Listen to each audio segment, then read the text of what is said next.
নমস্কার বন্ধুরা, মিনু ছোট রান্নাঘরে সকলকে জানাই স্বাগত। আজ আমি বানাবো একদম নিমন্ত্রণ বাড়ির মতো ঝুরঝুরে আলু ভাজা। তো কীভাবে ঝুরঝুরে আলু ভাজাটা বানাবো সেটাই আপনাদের সাথে শেয়ার করব। আমি এখানে আলু ভাজা বানানোর জন্য কি কি নিয়েছি আপনাদের দেখিয়ে দেবো। চলুন। নিয়েছি দুটো বড় সাইজের আলুগুলো আমি খোসা ছাড়িয়ে পরিষ্কার করে ধুয়ে নিয়েছি। আলুগুলো আমি আগে গ্রেটারে ঘষে নেব। গ্রেটার নিয়েছি। আলুগুলো আমি ঘষে একেবারে জলের মধ্যে নেব। এই জায়গার মধ্যে কিছুটা জল দিয়ে দিলাম, নিয়ে আলুগুলো আগে সুন্দর করে ঘষে ঘষে কেটে নেব। এই যে দুটো দাগ আছে, এই দাগের মধ্যে যে কোনো একটা দিয়ে কাটলেই হবে। আমি এই বড়টা দিয়ে কাটবো। এইটা দিয়ে কাটলে খুব সরু সরু হবে। এইভাবে লম্বা লম্বা করে ঘষে ঘষে আলুগুলোকে কেটে নেব। এই দেখুন, এই রকম ঝুরি আলু ভাজা সবাই মোটামুটি বাড়িতে করেন, কিন্তু সবসময় সবারটা মুচমুচে থাকে না। তো আমি সেটাই দেখাবো কিভাবে আজকে রান্না করলে খুব সুন্দর ঝুরঝুরেও থাকবে, মুচমুচেও থাকবে। এই রকম লম্বা লম্বা করে কেটে নেব। এইভাবে লম্বা লম্বা করে টান দিলে খুব সুন্দর লম্বা লম্বা করে আলুর পিসগুলো হবে। আলুগুলো কেটে কিন্তু সঙ্গে সঙ্গে জলে দিতে হবে। দেখেছেন, আলুগুলো আমাদের অনেক সময় ভাজার পরে নরম হয়ে যায়, বেশিক্ষণ মচমচে থাকে না। তার কিছু কারণ আছে। কিছু ছোট ছোট টিপস ঠিকঠাকভাবে ফলো করলে তাহলে দেখবেন অনুষ্ঠান বাড়ির মতো আমাদের ঘরের আলু ভাজাগুলো সুন্দর হয়ে যাবে। তো এইভাবে আমি দুটো আলুই আগে এরকমভাবে ঘষে ঘষে কেটে নেব। আলু দুটো প্রায় কাটা হয়ে এলো, আর এই অল্প একটু বাকি আছে। এইভাবে কেটে নেব। কেটে নিয়ে আলুগুলো 3-4 বার করে জল পাল্টে পাল্টে খুব ভালো করে ধুয়ে জলটা ঝরিয়ে নেব। আলুর চিপস মুচমুচে রাখার জন্য এই টিপসগুলোকে অবশ্যই ফলো করতে হবে। ভালো করে আলুগুলোকে ধুয়ে আলুর ভিতরে যে আটা ভাবটা থাকে সেটাকে কাটিয়ে ফেলতে হবে। তারপর আলুগুলোকে খুব ভালো করে শুকনো করতে, কাপড়ের ওপরে মেলে দিয়ে। সব আলুগুলো কাটা হয়ে গেল, ভালো করে ধুয়ে নেব। আলুগুলো খুব ভালো করে 3-4 বার করে জল পাল্টে পাল্টে ধুয়ে নিয়েছি। একদম পরিষ্কার হয়ে গেছে। কিছুক্ষণ আমি চুবড়ির মধ্যে এইভাবে রেখে দেব। চুবড়ির গা থেকে কিছুটা জল ঝরে যাবে। তারপরে আমি একটা কাপড় নিয়েছি। এখানে কাপড়ের মধ্যে আলুগুলোকে, এই যে এখানে একটা কাপড় পেতে নিয়েছি, কাপড়ের উপর আলুগুলোকে এইভাবে বিছিয়ে দেব। আলুর গায়ে একদম জল থাকলে হবে না। আলুগুলোকে পুরোপুরি শুকনো করে নিতে হবে, একদম শুকিয়ে ঝরঝরে করে নিতে হবে। আলুগুলো এরকম চুবড়িতে করা, আর একটুখানি রেখে দেবো, তারপরে কাপড়ের মধ্যে ঢেলে দেব। 5-7 মিনিট আমি আলুগুলোকে চুবড়ির মধ্যে এইরকমভাবে দিয়ে রেখেছিলাম জলটা ঝরার জন্য। জলটা খুব ভালোভাবে ঝরে গেছে। আমি এবার কাপড়টার মধ্যে ঢেলে দেব।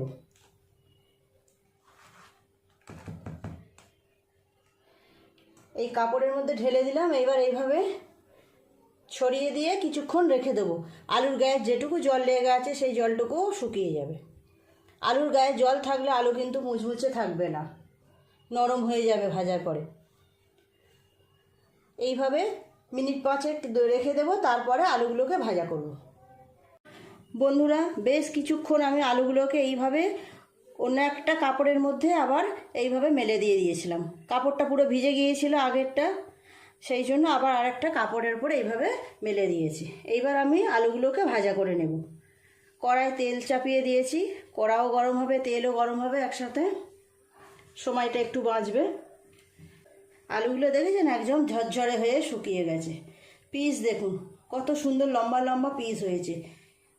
এই রকম আলু ভাজা করার জন্য একটু বড় বড় আলু নিতে হবে, আর এইভাবে লম্বা লম্বা করে যেরকম আমি ঘষেছি এইভাবে ঘষে ঘষে কাটলে এরকম সুন্দর পিস হবে। তেল গরম হয়ে গেছে, চলুন আলুটা ভাজা করে নিই।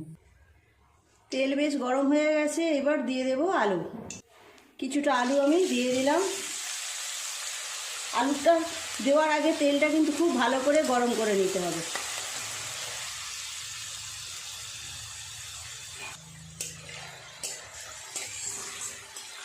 একটু এইভাবে খুন্তি দিয়ে নেড়ে নেড়ে দিতে হবে। প্রথম যখন আমিও আলু ভাজা করতাম এইরকম ঝুরি আলু ভাজা, তখন আমারও না নরম হয়ে যেত। সবাই বলে শুনি আলু ভাজা নিমন্ত্রণ বাড়ির মতো ঝুরঝুরে হয় না।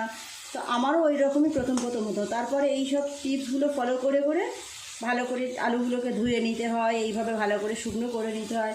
এই রকম করে করে এখন আমারও খুব সুন্দর নিমন্ত্রণ বাড়ির মতো ঝুরঝুরে হয় আলু ভাজাগুলো।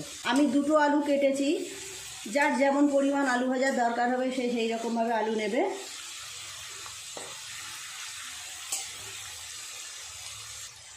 আলুগুলো দেখুন আস্তে আস্তে রং চেঞ্জ হচ্ছে,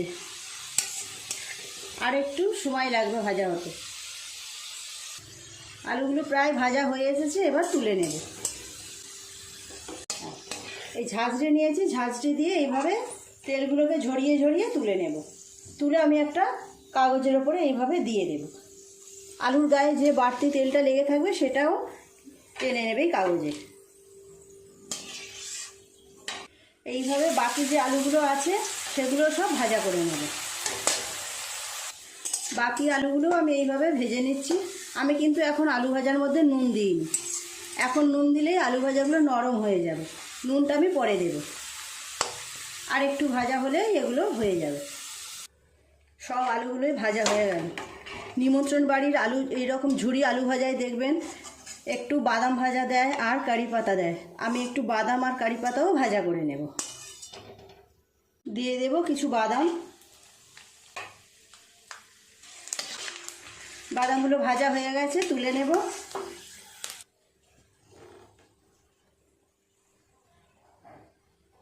দুটো শুকনো লঙ্কা আর কয়েকটা কারি পাতাও আমি ভাজা করে নিলাম এর সঙ্গে।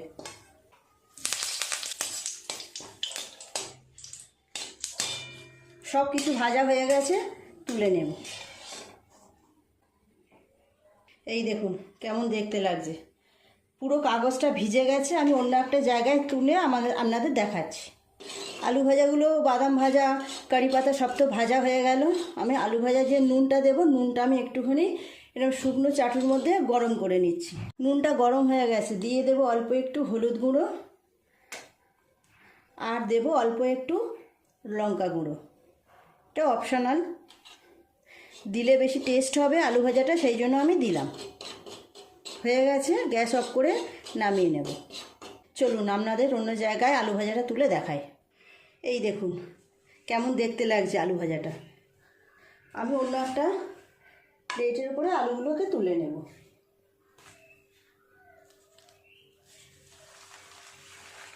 এই কাগজটা দেখুন পুরোপুরি ভিজে গেছে। আলুর মধ্যে যে এক্সট্রা তেল লেগেছিল পুরো কাগজে টেনে নিয়েছে। এইবার আমি ওপর থেকে নুনগুলো ছড়িয়ে দেব। আমি যে নুন আর লঙ্কা হলুদের মশলাটা করে নিলাম, ওপর থেকে এইভাবে ছড়িয়ে দেব। কত সহজে দেখুন নিমন্ত্রণ বাড়ির স্টাইলে আলু ভাজা করা হয়ে গেল।